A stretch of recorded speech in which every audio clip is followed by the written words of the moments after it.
Now we have a session on Mahabharata narrative philosophies and transmission. This panel will be chaired by Dr. Kashf Ghani, Assistant Professor, University of Historical Studies, Nalanda University. And we have two presenters, Kanach Sinha and Abhinava Chatterjee. Kashf Ghani will introduce his two speakers. Kashf? It's titled The Mahabharata Narratives, Philosophies, Transmissions 1. We have two speakers, Kanach Sinha and Abhinava Chatterjee. Each speaker will have 20 minutes and we will have the Q&A at the end of both the presentations. Our first speaker is an assistant professor at the Department of History, Uday Narayanpur Madhavilata Mohabidyalaya, Howrah, West Bengal, and he will speak on Mahabharata's Iranian past. I request him to move ahead with the presentation. As we are discussing the Mahabharata, and I'm speaking about Mahabharata's Iranian past, I'll come to the Iranian bit later. But what do I mean by Mahabharata's Iranian past? So, if we look at the numerous attempts to date the Mahabharata, the usually popular date is 5th century BC to 5th century CE, which has more or less been standardized. Though, as I would argue, there are reasons to think that the earlier date can be pushed back. So, 5th century BC to 5th century CE is the time period when the present text of the Mahabharata took its shape. However, as we know, the Mahabharata was not a written text to begin with. It was originating from the oral traditions, which were probably created and perpetuated by a group of bards known as Sutas, about whom I would speak later. But when did this tradition originate? That is a debatable issue. And certain historians, including Professor Romila Thapar and Professor R.S. Sharma, argue that within the Mahabharata there is a difference between the narrative sections and the didactic sections. And the narrative sections probably reflect the clan societies of the later Vedic period. By later Vedic period, we mean roughly 1000 to 600 BC. But what the Mahabharata is representing, or the narrative section of the Mahabharata, is a later Vedic clan called the Kurus, or two major later Vedic clans, the Kurus and the Panchalas. These two are the most important clans in later Vedic literature. And Vedic scholars such as Michael Witzel has shown that probably most of the Vedic corpus was created out of the patronage of the Kurus. And Witzel also calls the Kuru state the first proto-state of India, but whatever. Now, when we are speaking about the codification of the Vedas, and there is a close connection between the Vedas and the Mahabharata. For instance, if we look at the Rig Veda, the latest section of the Rig Veda is the 10th book of the Rig Veda. And the Kuru ruler mentioned, the last Kuru ruler mentioned in the Rig Veda is a figure called Shantanu and his elder brother Devapi. And if we look at the later Vedic texts, for instance, the Atharva Veda Samhita, there the Kuru chief Parikshit is praised as a contemporary ruler. And then Parikshit's son Janmejaya is more or less omnipresent in later Vedic literature. And as we know, the Mahabharata speaks about the Kurus in between, from Shantanu to Parikshit, what is happening there. So there is a chronological connection between the main Mahabharata narrative and the Kurus. However, of course, these two traditions were initially different. The Vedic Brahmanic tradition was very much different from the initial Suta tradition under the patronage of the Kshatriyas. And Mahabharata itself speaks of the various retellings which take place in shaping up the Mahabharata, in which mostly Sutas are the speakers. Like the Suta Sanjaya speaks the war narrative to Dhritarashtra, and later on it is two Sutas, father and son, Ugrashravas, and the father is Lomaharshana and the son is Ugrashravas, who were patronized by a Brahman group, the Bhargava Shaunakas, to whom they performed the Mahabharata, which was performed earlier by Vaishampayana in the snake sacrifice of the Kuru king Janmejaya. So these elements are there. There is a connection between the Vedic past and the Mahabharata. But I am not speaking only about the Vedic past, I am speaking about the Iranian past as well. And again, I'll go back to Witzel, who argues that though the Rig Veda took shape as a canon between 1400 to 1000 BCE, maybe, under a prominent tribe called the Bharatas, because the Bharata chief Sudas had defeated a confederacy of 10 kings and established themselves as the most important of the Rigvedic tribes. But Sudas's chief priest Vasishtha is the most notable poet in the Rig Veda, who has 105 hymns attributed to him. But the Rig Veda is a compendium collecting verses of various other families. From the book 2 to the book 7, or better to say book 8, there are compositions of various priestly families which are collected. And the family of Vasishtha is only one of them. And Witzel says that also hymns or creations coming from earlier ages, some of them had left their residue in the Rigvedic corpus, which he calls the Indo-Iranian level or pre-Rigvedic level of the Rigvedic corpus. So I'll come to that, but I'll come to that through the Mahabharata. Because of the connection between the Vedic corpus and the Mahabharata, of course, the Mahabharata is not talking about the Indo-Iranian past, it's a much later text, but many of the myths and legends change their character, and in a different form they are present in the Mahabharata. So I will study just one case, because we don't have much time to go into details, but the most prominent case I'll come to. Before coming to that, I'm going back to what happened in the Rig Veda. That is, now we know, earlier there were various theories about the Aryan invasion, or counter to it, the Indo-Aryan speakers being the original inhabitants of India, but most historians nowadays accept that there was, of course, India is not the original homeland of the Indo-Aryan speakers, and there was no one-time monumental invasion also. Probably it was a process of slow migration of Indo-Iranian speakers from Iran to India. And the Rig Veda, to some extent, documents some of the Vedic tribes who are coming from the northwest through mountain passes in the Punjab and gradually eastwards within the Indian subcontinent. So 6 tribes play a very important role in the composition of the Rig Vedic poets. There, 5 are known as the Vedic Panchajana, the Yadu, Turvasha, Drujha, Onu, and Puru. And the 6th is the most important one, that is the Bharatas. Now, if we look at the history of this migration as documented by the Rig Veda itself, we see that the Yadu Turvashas and the Drujhu Anus, Yadus and Turvashas formed a group, and the Drujhus and Anus formed another group. They were the earliest migrants from Iran to India. And then there were certain Vedic families, priestly families, who were patronized by these chiefs and who composed verses in praise of their achievements and other things. These include 2 prominent priestly families. One is known as the Angirasas, the other is known as the Kanvas. The Kanvas composed the bulk of the 8th mandala of the Rig Veda.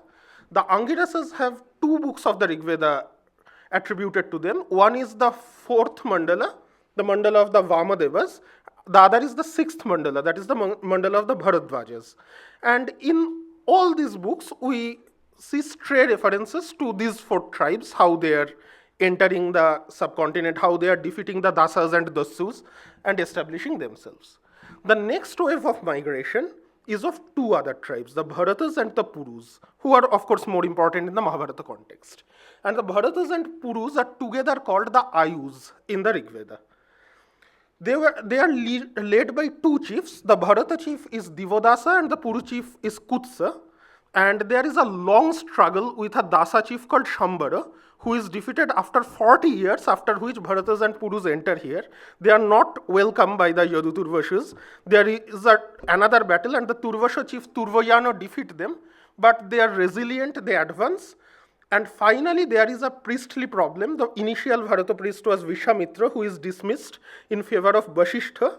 And Vishamitra organizes 10 tribes against Sudas, the Bharata chief. And in that battle, finally, Sudas defeats all these tribes. The Purus come together with the Bharatas and gradually form the Kuru tribe, whereas the Yadu, Turvasha, Drujha, and Anu are defeated. That is more or less the history of Indo-Iranian migration, which we can get from the Rig Veda. Now, I am coming back to the Mahabharata, one Mahabharata legend. It is part of the genealogical legends about the Kurus given in the Adi Varman, and most of the genealogical legends are about the characters who are presumed to be earlier. So these are Mahabharata presumptions about older times. And there we hear about a king called Yajati. And it is said that Yajati was married to the daughter of Shukracharya or Ushana's Kavya, who was the priest of the Asuras. And the name of the daughter is Devyani.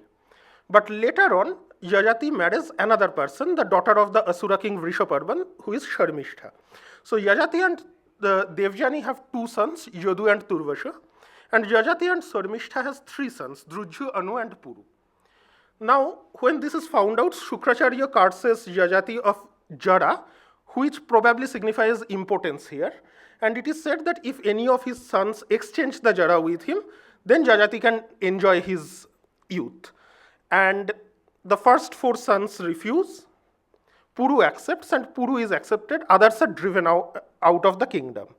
So here you see the remnants of the earlier history, that in the first wave, it were the Yadu, Turvashu, Drujju, and Anu who were driven out of Iran, whereas the Purus remained there. So that memory is there. Moreover, as I said, Yadu and Turvashus moved together, and Drujjus and Anus. Here, Yadu and Turvashu are presented as the children of Devyani, and Drujju and Anu are the children of Sarmishtha. So they are clubbed together like that. So that memory is traceable. But the more important factor, this is the last half of my paper where I am coming to, is the cards of Shukracharya. What role is Shukracharya playing here? And now I'll again get back to the Rigvedic priestly families. Because if we read the Rig Veda, we see two groups of priests are celebrated as the most important archaic families, the Angirasas and the Bhargavas. And as I said, Angirasas have two books attributed to them, the fourth and the sixth. The second book is a composition of a family called Gritsamada Shaunakas, who were initially an Angirasa family but later adopted by the Bhargavas. Apart from them, the main line of the Bhargavas don't have any family book in the Rig Veda, which is very surprising because Bhargava figures are celebrated throughout the Rig Veda. Most importantly, Bhrigu, his son Kavi, and Kavi's son Ushana's Kavya, who is the Shukracharya of the Mahabharata. And interestingly, Ushana's Kavya is celebrated as the foremost of poets, not only by the Bhargavas, even by Vasishtha and Vamadeva. When they enumerate the poets, Ushana's Kavya is the first name. And that tradition continued even in the Bhagavad Gita, in the 10th book of the Bhagavad Gita, when Krishna is saying that he is the best among all categories, he is saying Kavinam Ushana Kavi. So Ushanas is still remembered as the greatest of the poets, even after Valmiki and Vyasa have already figured in the picture. So, if Ushana's Kavya is such a great poet, why is there not much composition of Ushana's Kavya or Kavi or Bhrigu in the Rig Veda, or any family book attributed to the Bhargavas? So now I am getting back to where I had started. That is about the Indo-Iranian level of the Rig Veda. Ushana's Kavya or Bhrigu or Kavi, all of them are remembered as archaic figures by the Rigvedic poets. And there are reasons to assume that these figures are referring to an Indo-Iranian past. We should explain why such a prominent figure as Ushana's Kavya or Shukracharya is always associated with the Asuras. Because, as we know, though the Avestan and the Vedic tradition share a vocabulary and pantheon, there is a reversal of the pantheon. The Devas are the most important deities in the Indic context, and Asuras, not initially. Initially, Asura was also a positive figure, but later they became the adversaries of the Devas. In Avesta, Asura or Ahura Mazda is the most important deity, and Devas are their adversaries. So, now if we remember that there is a story of adversity between the Bhargava Shukracharya, the priest of the Asuras, and the Deva priest Brihaspati, who is an Angirasa, then we can get the priestly context of this conflict. Because there are some scholars who argue that the reason of Indo-Iranian migration is a cultic confrontation between the Deva worshippers and the Asura worshippers. That is not acceptable. Because even after migrating to India, in early stages of Rig Veda, Asura is a prominent positive figure. Asura is a term used for the most powerful deities. So it is not a clear-cut conflict between Deva worshippers and Asura worshippers. Rather, it is a conflict between two priestly groups, the Angirasas and the Bhargavas. And as we see, Angirasas accompanied the Yaduturva Shudrujju Anus, and in the Mahabharata memory, it is said it is because of the curse of Shukracharya that these people have to migrate. And after migrating, what happens? When the next stream of migration takes place, that is the Bharatas and Purus, then of course the Bhrigus are also coming together with them. So now there is more of a Bhargava intervention here. And there we can notice the actual reason of the cultic confrontation. Because the Angirasas prefer a ritualistic religion, which is the, 5 minutes? Which is the main theme of the Vedic religion, the sacrificial rituals. On the other hand, the Bhargavas believe in something called magic, a kind of occult magic which is called Maya or Asu in the Indic tradition and associated with the Asuras. Actually, the term Asura might have originated from the word Asu. It is not clear, but Maya is a power which is associated both with Bhargavas and the Asuras throughout Indic tradition. And of course, this is an occult power of a singular figure. So there is a greater tendency towards monotheism in the Bhargava Asura ritual. As a result, we see that Zoroastrianism would very soon become a monotheistic religion and ethical religion, a turn which would have to wait in India. And after coming to India, the Bhargavas take the most important step in composing the most important compendium of magic, that is the Shaunaka Samhita of the Atharva Veda, which is the main recension of the Atharva Veda. And the Bhargavas call themselves Atharvan. That is the same term used for the Zoroastrian priests in the Avesta, Atharvan, which further indicates the connection I am arguing for. Now, the last bit, what happens to this history? This is the history of the conflict between Angirasas and Bhargavas I have tried to document. Now, what ultimately happens? What happens, as I said, the Battle of 10 Kings take place. Of course, the Bhrigus were against Sudas and his confederacy, and they are defeated. And it is Vasishtha who is established as the most important priestly figure. But even Vasishtha has an Iranian connection, a very clear Iranian connection. Because Vasishtha is an upstart. He is neither Angirasa or Kanna or Bhargava. He doesn't have any priestly pedigree. He is a singular figure who says he had crossed the Indus and entered, from where he doesn't say. But the mythology which Vasishtha preaches in his poetry is closer to Iranian mythology than to Indic mythology. Because throughout the composition of other Vedic poets, Manu is the first human being in Indic tradition. Only in Vasishtha's book it is Yama. And in Iranian tradition, it is Yima, the Iranian counterpart of Yama, who is the first man.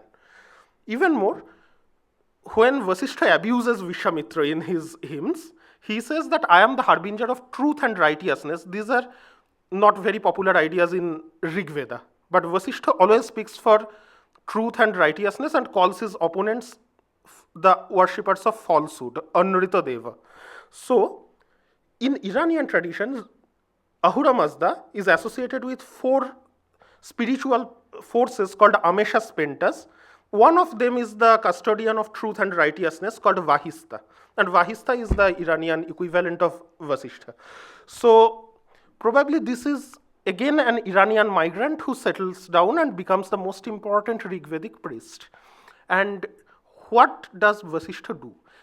In Iran, the popular deities are still Mitra and Varuna among the other devas, because Indra is a negative figure in Iranian mythology, but Mitra and Varuna are elements of Varuna were probably incorporated in the figure of Ahura Mazda, and Mitra remained an important deity in Iran. And we see the Angirasas preached the militaristic and ritualistic cult of Indra. Indra is the lord of sacrifices, and Indra is the military lord. Even Vasishtha adopts that, but in later poems of Vasishtha he is repentant. He is continuously repenting to his lord Varuna that he had been materialistic, he had been floated away by the flow of desire, he was thirsty even after standing submerged in water, and he asks for the mercy of Varuna. And one of the psycho-historians, Ellison Banks Findley, analyzes Vasishtha's work and says that the biggest religious contribution of Vasishtha is bringing together the two cults of Varuna and Indra. In a theology where Indra conquers and Varuna protects, one preserving god and the other destroyer god, and that is the legacy, the slender connection between Vedic religion and Puranic religion. We may see that in Puranic religion, this idea would be manifested in a greater degree with a preserving militant god that is Vishnu and a militant destructive god that is Shiva, becoming the two most important deities. Therefore, I haven't argued that the Mahabharata has itself anything to do with Iran, or even the composers of the Mahabharata knew that the myths they are referring to has an Indo-Iranian past, but the residues of one kind of inter-Asian connection, that is the Indo-Iranian connection, infiltrated the Mahabharata. And later on, as we know, many scholars believe in a process called the Bhargavization of the Mahabharata. So the Bhrigus might have played a very important role in Brahmanizing the Mahabharata, and they played other important roles as well. The Shaunakas composed the Atharva Veda. The Shaunakas composed a Bhargava interpretation of the Rig Veda called Brihad Devata. And probably at the same period when they are composing the Shanti Parvan and the Anushasan Parvan of the Mahabharata, they were composing also the earliest of the important texts known as the Smritis or the law books, the Manusmriti, which is also called the Bhrigu Samhita. So, in the reshaping of the Mahabharata, many Bhargava legends entered the Mahabharata, including these genealogical legends, and many of which may actually reflect back to an Indo-Iranian past, which we can further explore by looking at those legends and its connections with other sources like the Avesta and the Rig Veda. Thank you. I think in a way brings out the counterpart to the Southeast Asian connections that we were exploring in the morning sessions, and looks into some of the very rare West Asian connections that we try to forge regarding the genealogy of the Mahabharata. Our next speaker, Abhinava Chatterjee, I'll just give a brief introduction. He holds an MA from the University of Calcutta and an MPhil in English literature from Delhi University. His research interests are post-colonial literature with special reference to Indian and Australian literature, translation studies, and comparative literature. I request the speaker to move ahead. Thank you. We have been listening to many of the South Asian links of Mahabharata, and I will be doing something similar. And what I will be emphasizing on is the how the Mahabharata destabilizes the concept of Vedic religion, at the same time upholding it, and of course the political connections associated with it. The Mahabharata is a vast narrative that takes up the history, extent and purpose of the cosmos and of the range of beings that inhabit it. The epic is also a story about the past, written by people from the past. It is also perhaps the first text to sketch out the past and the extent of a South Asia that broadly conforms to that which we know today. Thus, the epic is also regarded as Itihasa. The term Itihasa is generally translated as history, but it is not exactly analogous to the concept of history. While defining itself as Itihasa, the Mahabharata also clarifies the idea of Itihasa. An Itihasa is supposed to be as eternal as the Vedas. An Itihasa text presents a continuum of past, present, and future. It is both prescriptive and descriptive. It is supposed to define the Purusharthas and also the way for their attainment. The historian Romila Thapar has remarked, and I am quoting it, the epic form in some ways simulates historical writing. In the same way as the historian reflects on the past and seeks to crystallize events of an earlier time into a comprehensible pattern, the epic poet is also reflecting on past times from the perspective of contemporary events. The idiom, therefore, is on the new times with a nostalgia for the old. Unquote. The Mahabharata provides us with a range of descriptions and classifications of what it was doing. It is harder, however, bearing in mind the paucity of the historical evidence for early South Asia, to go beyond the literary sources and get to the social contexts and to the people who lived in and contributed to them. It is perhaps fitting to allow the epic to speak for itself in this matter. Here's a quote: "A Brahmin who should know the four Vedas with their supplements and Upanishads, but who should not know this story, is not learned." In this, the Mahabharata suggests that it is more important than a range of foundational texts for a variety of Hindu traditions. The epic also offers a range of more didactic statements about the nature and purpose of human existence. For example, it offers the following definition of human happiness. The man who on the fifth or sixth day cooks vegetables in his own home, who has no debts and is not in exile, is truly happy. It is clear that in the epic, the soaringly ambitious and the homely jostle one another in ways that might be quite alien to many contemporary readers. This sort of juxtaposition runs through the text. When one of the story's central characters, King Yudhishthira, asks, "Is there any man that you have seen or heard of before that is less fortunate than I?" He founds the concerns of the Mahabharata on the explorations of the past in terms of one's current predicament. This rootedness in practical concerns allows the text to reach out to its readers and hearers. This is best exemplified by the beguilingly simple definition of human happiness as home cooking and freedom from debt. This is balanced by a scale of self-regard that is hard to overestimate. For example, the epic is willing to suggest that, and this is again a quote, "Having heard this compelling story, no other will do. It will sound as harsh as the voice of the crow to one who has heard the cuckoo sing. No story is known on earth that does not rest on this tale. Nobody endures without living off its food." Epics in India serve as a medium for expressions of culture. They are not texts handed down from generation to generation in a pristine form. Instead, they mediate the very consciousness for a Hindu. The degree to which this mediation is persuasive or authoritative is always historically contingent.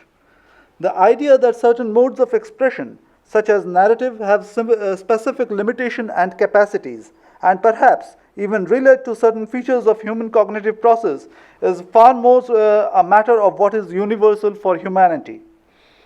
And now, if my central question is, what did the Sanskrit Mahabharata attempt to do, and how did it attempt to do it? And my answer is, in very brief, that the epic was a major and self-conscious intervention in the public imagination of early South Asia.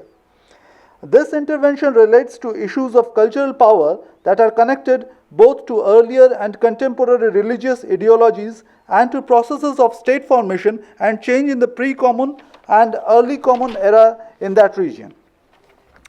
The situation in early South Asia was one in which the telling of tales became a critical, culturally and politically valorized means of self-fashioning and self-theorization from top down. Thank you.